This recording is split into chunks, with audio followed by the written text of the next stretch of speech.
14장에는 아브라함의 그 때에 그 동방 4개국이 서방 5나라를 침략하는 이야기가 나와 있는데요.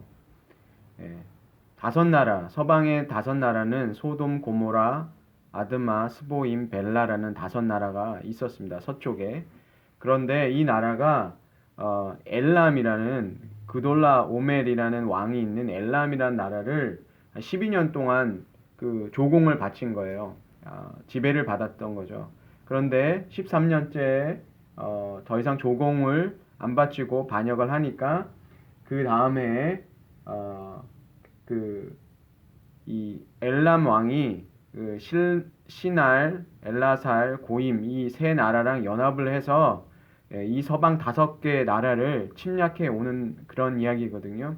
네, 이름도 처음 들어보는 그 지역에 아주 예전에 아주 오랜 그 지명들이 나오는데, 이 동방 네 나라는 어디냐면 이제 이스라엘을 침략했던 그 바벨론, 그 다음에 아수르, 또 엘라살 이런 나라들이 거기에 있었던 거예요. 서쪽의 강대국들이 동쪽의 강대국들이 이 서쪽의 나라들을 침략해 왔는데, 문제는 소돔과 고모라 그 땅에 누가 살았냐면 소돔의 그 조카 롯이 거기에 살았으니까 아브라함하고 갈등이 있어서 롯이 떠났잖아요. 그래서 점점점 롯이 이 소돔 땅으로 내려가서 좋은 땅을 차지하고 그 땅에 가서 살았단 말이에요.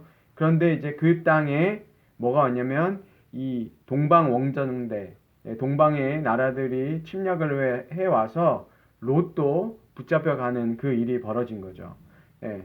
롯이 아브람과 떠나서 자기가 좋은 땅을 찾아서 갔는데, 바로 이 전쟁을 만나서 지금 포로로 잡혔는데, 잡혀가는 와중에 거기서 탈출해 온 사람이 아브라함에게 알렸죠. 차라리 알리지 않았으면 좋았을 텐데, 그렇잖아요. 아브라함이 몰랐으면 잘 살고 있겠구나 그렇게 생각했겠지만, 또 이 도망한 사람이 와서 아브라함에게 와서 그 얘기를 전합니다. 하나님의 뭔가 또 테스트가 있는 것 같아요. 아브라함이 처음에 그 약속의 땅으로 가나안 땅에 왔을 때 기근이 있었고, 그것을 첫 번째 테스트라고 할 수 있죠. 그래서 거기서 아내를 한번 팔아먹은 그런 치욕의 사건이 있었고, 두 번째 테스트는 롯과 갈등했잖아요. 이 재산이 많아짐으로 인해서 갈등을 했단 말이에요. 그래서 그때는 두 번째 테스트는 아브라함이 참 하나님의 마음으로 잘 테스트를 통과를 했어요. 근데 세 번째 테스트가 이제 찾아온 거죠. 이 조카 롯을 죽여 살려, 이런 마음이 들 거 아닙니까? 우리 인간적인 마음으로는 그놈 잘 됐다, 나 배신하고 좋은 땅 찾아서 간 놈이 잘 살먹고 잘 살지, 잡혀갔단 말이에요. 우리라면 아유, 그건 지가 알아서 할 문제야 라고 치부해 버릴 텐데, 아브라함이 어떻게 하냐면 그 땅에 동맹을 맺은 그 사람들이 있었어요. 아브라함이 살던 그 사람들하고 연합해서 롯을 구하러 갑니다. 그러니까 아브라함이 데리고 있던 사람 318명이 있었다고 그래요. 그러니까 318명과 또 동맹을 맺은 그런 사람들이 함께 롯을 구하러 가는데, 이 앞에 지명에 이 동방 원정대, 동방 국가들이 이 침략해 온 땅을 이렇게 보면, 이스라엘 땅 이쪽 동편 쪽을 보면 거기에 강대한 사람들이 많이 살았단 말이에요. 그러니까 아낙 자손이라고 해서 이 거인들도 있었고, 그런 강한 민족들이 있었는데도 그 민족들을 다 이기고 어떻게 왔냐면 이 소돔 고모라까지 쳐들어온 거예요. 그러면 이 동방에서 온 나라들이 얼마나 강력한 나라인지 알잖아요. 그런데 아브라함이 자기 지역에 있는 동맹 맺은 사람들이랑 롯을 구하러 가요. 그래서 가서 또 어떻게 합니까? 이겼어요. 이거는 사람의 힘으로 이길 수 있는 전쟁이 아닌데 아브라함이 이겼단 말이에요. 아마 갈 때 어떤 그런 하나님의 확신을 주셨는지는 성경이 얘기하고 있지만 어쨌든 아브라함이 가서 전쟁에서 이겨서 그 붙잡혔던 사람들 다시 찾아오고 빼앗긴 거 다시 찾아오고 그리고 그 사람들 동방원정대 그 사람들이 가져온 것도 뺏었겠죠. 전쟁에서 이겼으니까. 그래서 그 아브라함이 이제 그 빼앗긴 사람들을 다 찾아서 오고 있을 때 18절에 살렘 왕 멜기세덱이 떡과 포도주를 가지고 나왔으니 그는 지극히 높으신 하나님의 제사장이었더라. 이렇게 얘기하는데요. 이 멜기세덱에 관해서는 그렇게 성경에 자료가 많지 않아요. 그리고 이 부분에 대해서 구약에서 구체적으로 설명하지가 않아요. 이 사람이 어떤 사람인지. 그런데 살렘이라는 것은 지금의 예루살렘을 얘기하는 거예요. 살렘. 그 땅에 그 멜기세덱이 왕이면서도 뭐였냐면 또 제사장 그 두 가지를 겸하고 있었던 거죠. 예. 멜기세덱, 멜렉이라는 거는 왕이란 뜻이고요. 원래 제데크라고 하면 그 히브리어로 그 의롭다는 것 뜻이거든요. 그러니까 의의 왕 이런 뜻이 돼요. 그러니까 예루살렘에 있는 의의 왕 멜기세덱이 그 아브라함을 전쟁에서 돌아오는 아브라함을 맞이한 거죠. 그러니까 성경이 이 부분에 대해서 이 멜기세덱이 어떤 사람인지에 대해서 정확하게 많이 기록을 하고 있지 않지만 우리가 성경학자들이 보기에는 이 멜기세덱이라는 왕이 그 땅에 하나님을 섬겼다라는 것은 분명히 얘기하고 있어요. 왜냐하면 이 사람이 지극히 높으신 하나님이여 아브라함에게 복을 주옵소서 하고 맞이하잖아요. 그러니까 하나님을 믿은 사람, 하나님을 섬기는 바로 제사장이면서 왕이라는 것을 알 수 있죠. 그래서 이 멜기세덱이 바로 예수 그리스도를 미리 예표하는 그런 사람으로 우리는 이해하면 좋겠어요. 그 정도로 이해해도 충분할 것 같아요. 그래서 히브리서 7장 3절에 뭐라고 얘기하냐면 이 멜기세덱에 대해서 아버지도 없고 어머니도 없고 족보도 없고 시작도 없고 생명의 끝도 없어 하나님의 아들과 닮아서 항상 제사장이신 이렇게 얘기하고 있거든요. 그러니까 바로 예수 그리스도를 예표하는 사람으로 우리가 이해하면 될 것 같아요. 그런데 멜기세덱이 그 아브라함을 맞이하면서 20절에 이렇게 얘기해요. 너희 대적을 내 손에 붙이신 지극히 높으신 하나님을 찬송할지어다. 이렇게 얘기하거든요. 이 보세요. 이 멜기세덱이 아브라함한테 야, 너 전쟁에 가서 그 싸우느라고 고생 많았지. 너 정말 용맹하다. 너 전략도 뛰어나고 어떻게 그렇게 강대한 동방의 국가들을 다 이기고 돌아왔느냐. 이렇게 칭찬한 게 아니라 뭐라고 얘기했냐면 야, 너한테 그 동방의 국가들을 붙여서 너가 이기게 하신 하나님을 찬송해라. 이게 누구 얘기하는 거예요? 하나님이 너한테 이기게 해주셨으니까 하나님께만 찬송을 해라. 비유를 하자면 이렇게 얘기할 수 있죠. 시골에서 작은 학교에 어떤 그 시골 학교에서 고등학교에서 뭐 학군으로 따지면 서울과 비교해서 아무 형편도 없는 그런 학교에서 어떤 학생이 정말 공부를 열심히 해가지고 어떻게 했겠습니까? 서울대학교를 갔어요. 서울대학교 가가지고 사당 오락해서 잠 4시간 자고 그렇게 하면서 공부를 해서 서울대 갔는데 목사님이 딱 얘기하는 하나님께만 찬송 드려라 얘기하면 그쵸? 아무리 인간적으로 사람이 생각할 때 야, 저 목사가 내가 얼마나 이렇게 고생하면서 서울대를 갔는데 하나님께만 찬송하라고? 이런 얘기가 인간적으로 나오잖아요. 그러니까 그런 비유를 하자면 그런 식인 거죠. 아브라함이 여기서 하나님이 도우셨다고 그러지만 이 전쟁이 힘든 전쟁인 거는 분명해요. 이 멀리 쫓아가서 그 강력한 왕을 이기고 돌아왔을 때 그 살렘 왕이 이 얘기하는 거야. 하나님께 찬송을 드려라. 이게 아브라함한테 뭐라고 얘기한 거야? 너가 잘한 게 아니라 하나님이 너를 이기게 해주신 거야. 그러니까 하나님을 예배하는 이 멜기세덱의 눈으로 봤을 때 이거는 하나님이 이기게 해주신 전쟁이라는 것을 아브라함한테 확인시켜 준 거예요. 그리고 떡과 포도주를 줬다는 거는 우리가 얘기하는 뭐 신약 시대에 성찬을 생각할 수 있지만 이 제사장들이 먹는 그 어떤 음식으로 생각하면 돼요. 그러니까 아브라함이 전쟁에서 이기고 왔으니까 그 아브라함에게 그 대접을 한 거죠. 그렇게 하나님께 영광을 드리라 했을 때 아브라함이 뭐라고 그래 어떻게 했냐면 자기가 전쟁에서 이긴 그 전리품이 있잖아요. 그것 중에 10분의 1을 하나님께 바쳤다는 거죠. 그러니까 이게 하나님이 11조를 하라고 하기 전부터 그 아브라함이 그 시대 사람들이 이미 어떤 거예요? 11조라는 어떤 개념을 가지고 있다는 것 같아요. 10분의 1을 어떤 하나님에게 바치는 그런 일을 하고 있었던 거죠. 그래서 아브라함이 10분의 1을 바쳤다라는 거는 이 얘기를 듣고 이게 하나님이 정말 이기게 해주신 전투니까 그 하나님이 이기게 해줬다는 것을 어떤 신앙 고백으로 10분의 1을 드렸다는 것을 알 수 있거든요. 그리고 21절에 뭐냐면 소돔 왕이 아브라함에게 이렇게 얘기해요.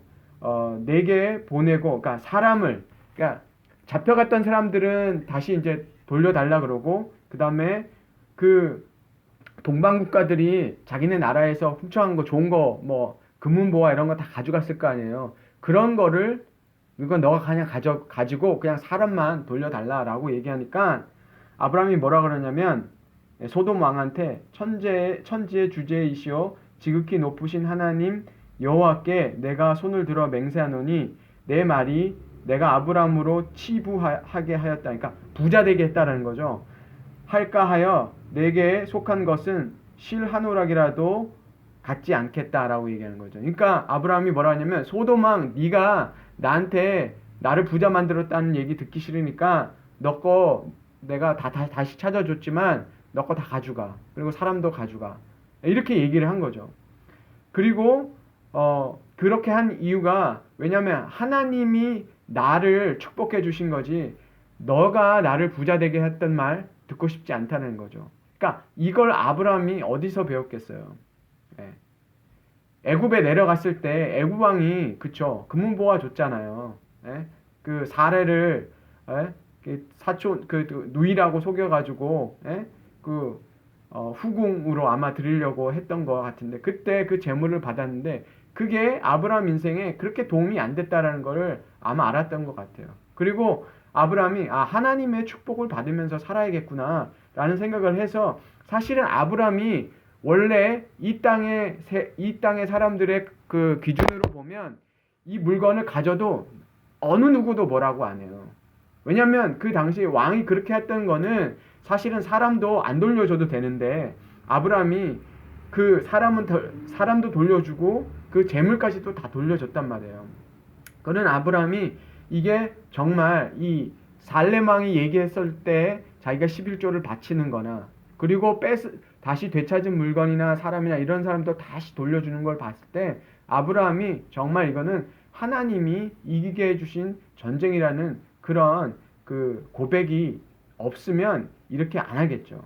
그래서 아브라함이 그렇게 얘기를 한 거죠. 그러니까 우리가 신앙생활을 하면서 때로는 우리가 실패하기도 하고 넘어지기도 하지만 그것을 통해서 아브라함이 하나님이 원하는 게 뭔지를 알고 그걸 배웠잖아요. 그래서 정말 아브라함이 자기가 이 전쟁을 이기게 해준대 그럼 나도 수고 많이 했으니까 목숨 내놓고 가서 싸웠으니까 그걸 다시 찾아와서 자기가 좀 취해도 되거든요. 그런데 아브라함이 그렇게 하지 않는다고요. 하나님의 복으로 나는 살아가는구나. 하나님의 그 축복대로 그렇게 사는 사람이 돼야 되겠다. 아마 그런 결심이 있지 않고서는 아브라함이 이런 일을 할 수 없었던 것 같아요. 그래서 아브라함이 그 모든 것을 돌려주게 됩니다. 그런데 또 한 가지 우리가 볼 수 있는 것은 신앙인으로 이것은 참 아브라함에게 주신 하나님의 지혜라고 생각되는 것은 무엇이냐면 아브라함이 자기 사람들 318명을 데리고 왔는데 또 그 지역에 동맹한 사람들 있잖아요. 같이 전쟁에 싸웠잖아요. 근데 그 사람들한테는 어떻게 하라고 그래요? 그 전리품들을 나눠주라고 그래요. 그러니까 자기는 안 받지만 그 같이 동맹 맺은 사람들은 사실은 받을 자격이 있고 권리가 있거든요. 그것까지 뺏어버리지는 않거든요. 아브라함이. 자기는 하나님을 믿으니까 하나님께 맡기고 하나님께서 주시는 복으로 살 것을 그렇게 하지만 같이 갔던 사람들한테는 뭐예요? 그 사람들에게도 그걸 강요하지 않아요. 그 사람들은 하나님을 믿는 사람들도 아니고 하나님을 알지 못하는 사람들이니까. 그러니까 제가 왜 이 말씀을 드리냐면 때로는 우리 신앙인들이요. 우리의 기준, 우리의 신앙을 가지고 신앙에 없는 사람들한테도 우리의 신앙을 강요하는 경우가 있어요. 그렇죠? 그런 일들이 여러 가지 일들이 많이 있어요. 사실은. 예? 그러면 제가 뭐 어떤 예를 들기는 그렇지만 우리의 신앙인들의 기준을 가지고 믿지 않는 사람들에게도 그대로 그 사람들이 우리의 신앙의 기준대로 따라와서 우리의 룰을 강요를 하면 우리가 또 거기에 갈등이 생길 수 있어요. 여러 가지 부분에 있어서. 그래서 그런 것도 우리가 아브라함을 통해서 하나님을 믿는 사람으로서 우리가 취해야 될 그런 결단이랑 어떤 할 일이 있지만 또 그렇지 않은 사람에게 그쵸? 강요하고 그 사람들에게도 우리의 기준대로 뭔가 요구하거나 신앙을 강요해서는 그거는 오히려 합당하지 않다라는 생각이 들어요. 그래서 그 아브라함의 그 삶처럼 때로는 우리가 제가 아브라함이었다면 저는 롯을 안 구했을 것 같아요. 솔직히 저는 제 성품상 그렇게 못하는 사람인 걸 제가 알거든요. 그런데 하나님께서 롯을 구하게 하시고 참 이 신앙생활 안에서 이 가족이 참 뭐라고 얘기할까요? 우리의 신앙의 테스트에 중요한 그런 그 사건들을 만들어내는 것은 우리의 삶을 통해서도 보게 되지만 이 성경을 통해서도 보게 되는 것 같아요. 아브라함이 그 롯 때문에 그쵸? 여러 가지 일을 겪잖아요. 지금 벌써 두 가지의 테스트를 겪는데 그러나 하나님께서 우리가 정말 우리 자신의 것을 포기하게 하시고 또 우리가 하나님만을 의지할 수 있는 그런 신앙으로 우리 삶을 이끌어 가시는 것을 우리가 보면서 정말 우리가 열심히 살고 우리가 정말 최선을 다하고 그렇지만 그 안에서 그렇잖아요. 우리가 인간적으로 노력하고 해야 될 일들이 사실 많이 있어요. 근데 그런 일 하다 보면 우리 마음에 내가 수고하고 내가 잠 못 자고 내가 한 건데 그런 생각들이 그러면서 우리가 이룬 것들이 있잖아요. 그렇지만 우리가 신앙의 눈으로 보면 그 하나님이 우리와 함께 해주셔서 우리가